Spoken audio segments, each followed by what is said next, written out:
Hi friends, എല്ലാവർക്കും അക്ഷരമുറ്റം ക്യൂസിൻ്റെ part 3യിലേക്ക് സ്വാഗതം.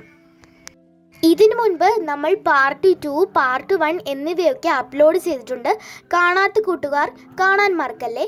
കൂടാതെ നമ്മൾ കഴിഞ്ഞ വീഡിയോയിൽ ഒരു ബോണസ് ചോദ്യം കൊടുത്തിട്ടുണ്ടായിരുന്നു. ഇതായിരുന്നു ബോണസ് ചോദ്യം. ഉത്തരം ഓഗസ്റ്റ് 23 എന്നാണ്. ശരി ഉത്തരം അറിയിച്ച എല്ലാവർക്കും അഭിനന്ദനങ്ങൾ. കൂടാതെ ആദ്യം കമൻറ്റ് ചെയ്ത ഒരാളുണ്ട്.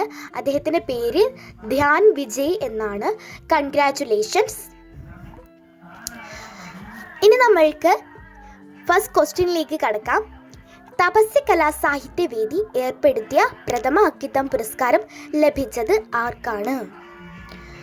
ഉത്തരം MD വാസുദേവൻ നായർ. ചോദ്യം, മുട്ടത്തോടിൽ അടങ്ങിയിരിക്കുന്ന രാസവസ്തു. ഉത്തരം കാൽസ്യം.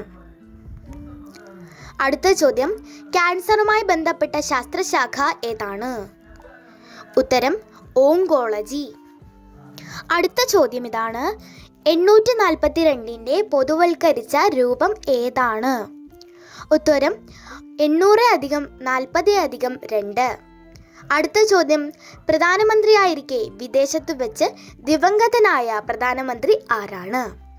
ഉത്തരം ലാൽ ബഹദൂർ ശാസ്ത്രി. അടുത്ത ചോദ്യം, കേരള ഭാഷാ ഇൻസ്റ്റിറ്റ്യൂട്ട് ആസ്ഥാനം എവിടെയാണ്? ഉത്തരം തിരുവനന്തപുരം.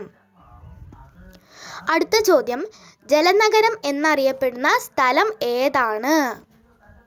ഉത്തരം കൊല്ലം ജില്ലയിൽ സ്ഥിതി ചെയ്യുന്ന പുനലൂർ. അടുത്ത ചോദ്യം, ഇന്ത്യയിൽ ഏറ്റവും കൂടുതൽ കാണപ്പെടുന്ന മണ്ണിനം ഏതാണ്? ഉത്തരം എക്കൽ മണ്ണ്. അടുത്ത ചോദ്യം, 2024 ഹരിവരാസനം പുരസ്കാരം കിട്ടിയത് ആർക്കാണ്? ഉത്തരം വീരമണിദാസ്. അടുത്ത ചോദ്യം, ലഹരി വിമുക്ത പ്രവർത്തനങ്ങൾക്കായി കേരള സർക്കാർ തുടങ്ങിയ പദ്ധതി. ഉത്തരം വിമുക്തി. അടുത്ത ചോദ്യം, സമത്വ സമാജം സ്ഥാപിച്ചത് ആരാണ്? ഉത്തരം വൈകുണ്ഠസ്വാമികൾ. അടുത്ത ചോദ്യം, എവറസ്റ്റ് കൊടുമുടി കീഴടക്കിയ ആദ്യ ഇന്ത്യക്കാരി ആരാണ്? ഉത്തരം ബചേന്ദ്രി പാൽ. അടുത്ത ചോദ്യം, ഇന്ത്യയുടെ ആദ്യത്തെ വനിതാ പ്രസിഡന്റ്. ഉത്തരം പ്രതിഭ പാട്ടീൽ. അടുത്ത ചോദ്യം, മിസോറാമിൻ്റെ തലസ്ഥാനം ഏതാണ്? ഉത്തരം ഐസ്വാൾ. മാക്സസെ അവാർഡ് നേടിയ ആദ്യ ഇന്ത്യക്കാരൻ. ഉത്തരം വിനോബ ഭാവെ. ഇന്നത്തെ ബോണസ് ചോദ്യം ഇതാണ്,